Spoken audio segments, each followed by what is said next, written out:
Subscribe कीजिए सेविसर academy को और प्रेस कीजिए bell icon for more updates. दोस्तों, ज्ञान वार्तालाप के अंतर्गत जो मैंने आज का वाक्य लिया है वो वाक्य ये है कि निवेशकों का आवेग कम लाभ के साथ शेयरों को जल्दी बेचने के लिए मजबूर करता है। Impulsiveness of investor forces to sell the shares quickly with less profit. हाँ दोस्तों, ये कई इन्वेस्टर्स के साथ ये बात होता है, समस्या भी है एक तरह का।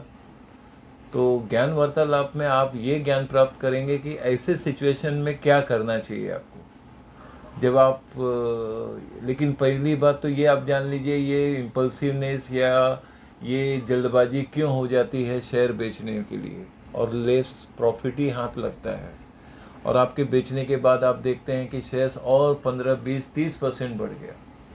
तब आपको ये एहसास होता है दोस्तों कि आपने क्यों बेच दिया इतना जल्दी। तो इस बात का क्या निर्मूलन है, क्या करना चाहिए, क्या इसका समाधान है, इन बातों का आज आज आपका पूरा ध्यान आकर्षित करने जा रहा हूं दोस्तों, इन बातों पर ही, जिससे कि आपको एक मार्गदर्शन मिले कि ऐसे सिचुएशन में क्या करना चाहिए। पहले हम जड़ की ओर जा रहे हैं, मतलब इसका बेसिक कारण क्या है। क्या होता है दोस्तों, जो स्टॉक में आपका इन्वेस्टमेंट हुआ है वो पिछले 1 साल 2 साल या लगभग कभी कभी 3 साल तक वो शेयर वहीं के वहीं रहते हैं। ये सबसे बड़ी समस्या हो जाती है इन्वेस्टर्स के साथ। 6 महीना, 1 साल, 2 साल, 3 साल तक अगर शेयर्स वो 5% और 10% में ही घूमता रहे पूरे साल भर, और उसके बाद दूसरे साल भी, तो कहते हैं ना दोस्तों कि धैर्य की सीमा भी वहाँ कई इन्वेस्टर की समाप्त हो जाती है। तो मूल कारण यही होता है दोस्तों कि वो क्यों बेच देते हैं लेस प्रॉफिट और क्यों जल्दबाजी आ जाती है। क्योंकि शेयर्स का जो भाव है वो काफ़ी समय से चलता ही नहीं, तो जिसके कारण शेयर्स लोग बेचकर, अगर वो भाव टू भाव भी आ गया या उससे थोड़ा ऊपर आया तो निकल जाते हैं। क्योंकि वो कई 1 साल, 6 महीना, 2 साल, 3 साल का जो सहन होता है या जो धैर्य होता है उसकी सीमा समाप्त हो जाती है, जिसके कारण कुछ इन्वेस्टर बेच देते हैं दोस्तों। और बेचने के बाद ही कुछ प्रॉफिट मिला, भाई चलो ठीक है, तो उसके बाद यही सोचा जाता है पहले चलो बेचो, कुछ तो मिला भाई, 2% ही मिला, वही खुशी मनाओ। लेकिन आपके बेचने के बाद जब आप ये देखते हैं कि 20% बढ़ गया, तो वहाँ पर एक मन में ये एक बात होता है, अपने आप से शिकायत होने लगती है कि हमने वो शेयर क्यों बेच दिया। तो दोस्तों, आज चलिए आपका ध्यान इसी बात पर लेने जा रहा हूँ, और जिसमें कि आपको ऐसे सिचुएशन में क्या करना चाहिए। पहले दोस्तों, आपको ये ध्यान रखना है कि जैसे मैंने कहा ना, 1 साल हो गया, 2 साल हो गया, 3 साल हो गया, अगर वो रेगुलर डिविडेंड पेइंग कंपनी है तो दोस्तों मैं तो कहूँगा 2 साल 3 साल क्या, उसको 5 साल भी आपको रखना चाहिए, क्योंकि उससे आपको डिविडेंड तो कुछ ना कुछ आ रहा है। हाँ, डिविडेंड ही नहीं कुछ दे रहा है कंपनी और कुछ नहीं है, और तब आप थोड़ा बेचने के बाद में सोचते हैं, तो वो एक अलग बात हो जाती है। तो इसे हम मैक्सिमम प्रॉफिट कैसे कमाएं, जो लेस प्रॉफिट वाली बात है, मैं आपको मैक्सिमम प्रॉफिट के स्टेप की तरफ ले जाता हूं दोस्तों। चलिए आपका ध्यान फिर से ले रहा हूं इन बातों पे। पहली बात, जब आपने कोई स्टॉक, जैसे उदाहरण दे रहा हूं दोस्तों, कि एक सिंपल सा एग्जांपल इसलिए ले रहा हूं जिससे आप इसको सरल रूप में समझ सकें। जैसे किसी कंपनी का, जैसे कोई XYZ कंपनी है और आपने उसे 100 रुपये के भाव में लिया है, और पिछले 1 साल 2 साल से वो 101, 102, 105 ही कर रहा है। कभी वो 90 गया, 95 गया, 85 भी गया, 91 आया, फिर 100 हुआ, फिर 103, 104, ये पूरे साल भर में यही हुआ। तो आप अपने इन्वेस्टमेंट का कुछ प्रोग्रेस, कुछ ग्रोथ तो देख ही नहीं रहे। तो इससे मन स्थिति यही बन जाती है कि अभी ये लेकर क्यों मैंने यहाँ इन्वेस्ट कर दिया, अपना पैसा क्यों इन्वेस्ट कर दिया। फिर यही प्रश्नवाचक चिन्ह दिलो दिमाग में बैठता है, और कहीं ना कहीं ये सोच होता है कि जिस दिन ये 110 आए तो मैं इस शेयर से निकल ही जाऊं।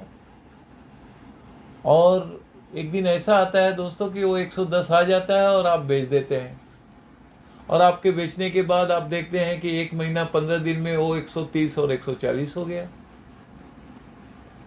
जो कि पूरे साल भर वो 103 और 104 और 105 ही कर रहा था। लेकिन आपके बेचने के बाद 15 दिन के अंदर ही वो 140 पहुंच गया। अब तो आप मनी मन तो अब क्या कहेंगे, शेयर्स को गलत शब्द कहेंगे, कंपनी को कहेंगे, या अपने निर्णय को। तो दोस्तों इसके लिए सबसे पहला स्टेप ये है कि जो 1 साल 2 साल या मैक्सिमम 3 साल तक आपने शेयर होल्ड किया है, अगर आप उसमें से निकलते हैं तो पहला स्टेप ये करिए दोस्तों कि ये सोचिए कि चलने दीजिए। हमने 3 साल में तो कोई रिटर्न पाया नहीं, 1 साल में कोई रिटर्न मिला नहीं, तो पहला दिलो दिमाग में ये मान लीजिए कि भाई जब तक इसका 20% का कम से कम रिटर्न नहीं आता है मैं होल्ड करूँगा। पहला स्टेप ये हुआ, क्योंकि अब वो चलना शुरू किया, 110 आया है, आपने 105 में लिया है, तो 20% तो पहले बढ़ने दीजिए उसको। देखिए हो सकता है वो 5-6 दिन या 8 दिन में ही हो जाए। हाँ 20% बढ़ गया तो एटलीस्ट आपने 2 साल या साल भर रखा तो चलो ठीक है। अगर आप बैंक में भी एफडी में भी रखते तो आपको 7 से 7.25% मिलता, यहाँ आपको 20% मिला तो कोई शिकायत नहीं आपको। चलिए ठीक है, मन को ये समझा लेना है कि 20% तो हमें मिल गया। अब वो बढ़ रहा है तो बढ़ने दो। लेकिन अगर वो शेयर डिविडेंड पेइंग वाली कंपनी है, रेगुलर है, और आप उसमें प्रॉफिट वर्क करके निकलना चाहते हैं, तो दूसरा स्टेप यही है कि दोस्तों आप उसको सिर्फ 50% ही मैक्सिमम बेचिए। हाँ सिर्फ 50%, बस 50% उसे छोड़ दीजिए दोस्तों। क्यों छोड़ दीजिए? क्योंकि आपको पहली मानसिकता तो ये बनानी होगी कि आपने सिर्फ 50% ही लिया था। अगर मान लो वो कंपनी का शेयर आपने 1000 शेयर लिया हो, तो पहले ही आप वहाँ मानसिकता बना लीजिए कि मैंने 500 ही शेयर लिया था और 500 बेच दिया, जबकि 500 शेयर अभी भी आपके पोर्टफोलियो में है। उसको 6 महीने या 1 साल और छोड़ दीजिए दोस्तों, बस। तब देखिए आपको जो 1 साल 2 साल या 3 साल में रिटर्न नहीं मिला है, हो सकता है वो आपको 3 महीने में ही रिटर्न मिल जाए।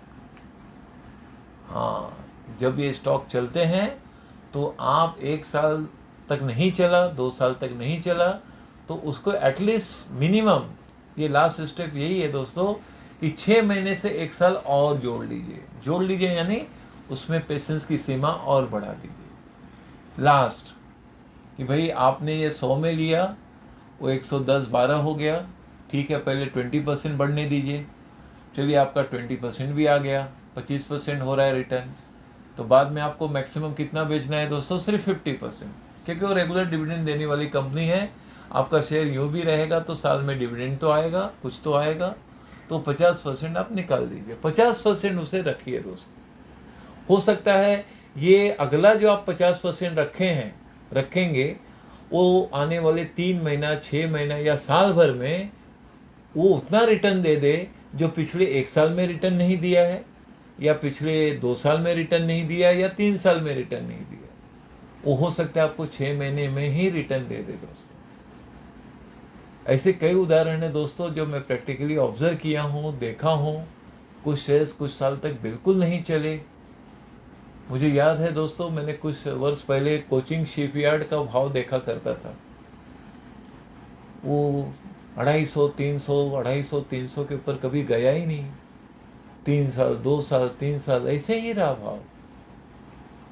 तो लगता था ना फ्यूचर में कोई स्कोप है, ना कोई मतलब है, ना फ़ायदा है। लोगों को ऐसे ही लगता था कि भाई ये शेयर्स में क्या दम है।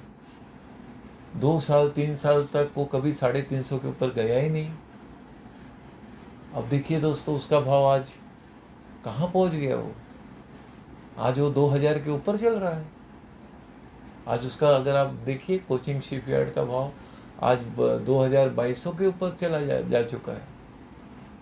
जो 3 साल तक शेयर नहीं चला, वो साल भर के अंदर इतना चल गया दोस्तों। ये जीता जागता उदाहरण आपको दे रहा हूँ। ऐसे कई और भी स्टॉक हैं जो आप जानते भी हैं। इसी तरह के बहुत सारे स्टॉक हैं जो चले नहीं शुरू में, लेकिन बाद में बहुत चले हैं दोस्तों। अभी बहुत सारी कंपनियां हैं सामने। अब आप देखिए शिपिंग कॉरपोरेशन से रिलेटेड जितनी भी कंपनियां हैं, या मझगांव डॉक का देखिए, ये सब शेयर अभी इतने बहुत ज़ोरदार चले हैं दोस्तों, जो पिछले कई वर्षों में नहीं चले, ये पिछले 1 साल में इतना चल निकले। तो जिन्होंने अगर 2 साल 3 साल रखे होंगे वो पुराना शेयर, और वो अगर 1 साल और समय दे देते या दिए हैं तो आज उनको कितनी खुशी होगी कि भाई इतने वर्षों से नहीं चला, आज हमारा वो शेयर चल निकला है। तो पेशेंस की सीमा थोड़ी बढ़ानी पड़ेगी ऐसे स्टॉक के लिए। हाँ, ये है कि अगर वो डिविडेंड देने वाली कंपनी है तो जैसे मैंने कहा मैक्सिमम आप अगर बेचते भी हैं विथ प्रॉफिट तो 50% बेचिए और उसको समय दे दीजिए और एक पूरे 6 महीने साल भर के लिए। तो यही मानकर चलिए भाई इतना ही हमारा इन्वेस्ट था, इतना ही थोड़ा बहुत देखते हैं 6 महीना साल भर ये कितना चलता है। तो वो ज़रूर चलेगा दोस्तों, क्योंकि वो साल भर चला नहीं है, वो 2 साल तक नहीं चला है, 3 साल तक नहीं चला है।